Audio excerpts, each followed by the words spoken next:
Hello everyone, welcome to my YouTube channel Arundhati's world. এটা হচ্ছে রবিবারের ব্লগ। সকাল সকাল উঠে আমি আর আমার হাজব্যান্ড চলে গেছিলাম বাজারে। বাজার থেকে নিয়ে এসেছি পনির। তো পনিরটা আমার বর বক্সে ভরে রাখলো। এরপর এনেছি কাতলা মাছ, সেই মাছগুলো আমার বর ধুয়ে নেবে। বাজার থেকে মাছ মাংস আনলে আমার বরই ধুয়ে নেয়, তো ও আজকেও তাই করছে।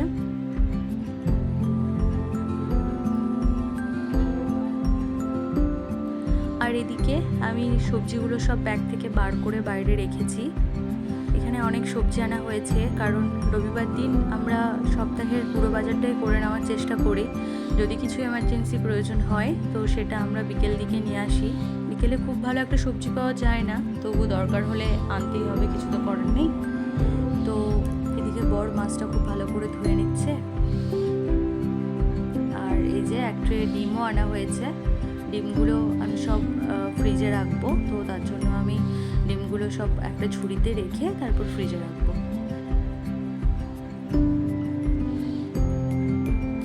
আমরা চেষ্টা করি রবিবার দিনেই সব বাজার করে নেওয়ার, কারণ বাজারটা একটু দূরে হওয়ার কারণে আমাদের ডেলি বাজার যাওয়া হয়ে ওঠে না। কারণ যদিও ডেলি বাজার যায় তো বাজার থেকে এসে ওকে অফিস যেতে গেলে লেট হয়ে যাবে। তো আমরা চেষ্টা করি রবিবার দিন ছুটির দিনেই আমরা বেশি বাজারটা করে নেওয়ার। ডিমগুলো আমি এদিকে ফ্রিজে রেখে দিলাম। বরের দিকে মাছ ধোয়া প্রায় হয়ে গেছে, তো ভালো করে লবণ মাখিয়ে ও আর একবার মাছটা ধুয়ে নেবে। লবণ মাখিয়ে ধুলে কি হয়, মাছের যে একটা পিচ্ছিল ভাব, সেই ভাবটা চলে যায়। তো ওর জন্য আমরা সব সময় মাছটা লবণ মাখিয়ে একবার ধুয়ে নিই। মাছ ধোয়া হয়ে গেছে, এরপর মাছগুলো সব টিফিন বক্সে ভরে রাখা হলো। এদিকে সবজিগুলোও সব একে একে জলে ডুবিয়ে রাখা হবে। কিছুক্ষণ রাখার পর তারপরে এগুলো ভালো করে ধুয়ে নিয়ে জল ঝরিয়ে নেওয়া হবে। আমার বর আমাকে অনেক কাজে হেল্প করে। সত্যি কথা বলতে ছুটির দিনে আরাম আমাদের হয়ই না। আমরা আরাম করার বদলে আমাদের খাটনি হয় বেশি। তো ওকে বলতে হয় না যে এটা করে দাও ওটা করে দাও, ও নিজে থেকেই আমাকে অনেক কাজে হেল্প করে। তো ওইদিকে সবজিগুলো ও সব ভিজিয়ে রাখলো। এদিকে আমি আলু, বিট এগুলো সব ঢেলে নিয়েছি। কাঁচা লঙ্কাটা বোটা ছাড়িয়ে ঝুড়িতে রেখে দিয়েছে আমার বর। আর এদিকে শাকগুলো আমি সব বেছে নিচ্ছিলাম। পাঁচমিশালি শাক আনা হয়েছে, আর আনা হয়েছিল কুলেখাড়া শাক।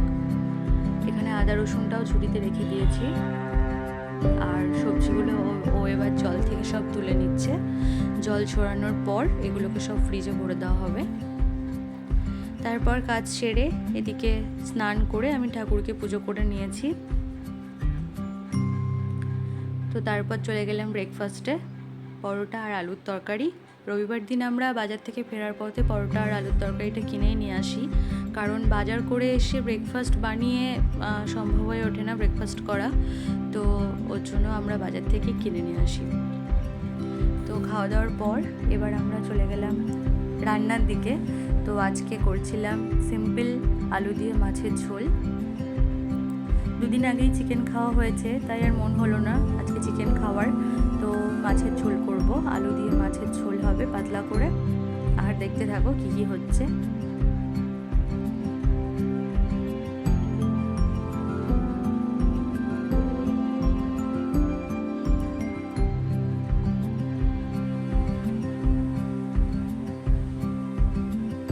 মাঝে মধ্যে এরকম লাল লাল ঝাল ঝাল আলু দিয়ে মাছের ঝোল খুবই ভালো লাগে খেতে। তো সেটাই আজকে আমি বানিয়ে নিয়েছি। আর এদিকে দিয়ে দিলাম ধনেপাতা, একটু ছড়িয়ে দিলাম।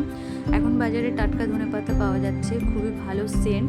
তো ধনেপাতা আমাদের খুবই ভালো লাগে। মাছের ঝোল আমার হয়ে গেছে, এরপর আমি নামিয়ে নেব।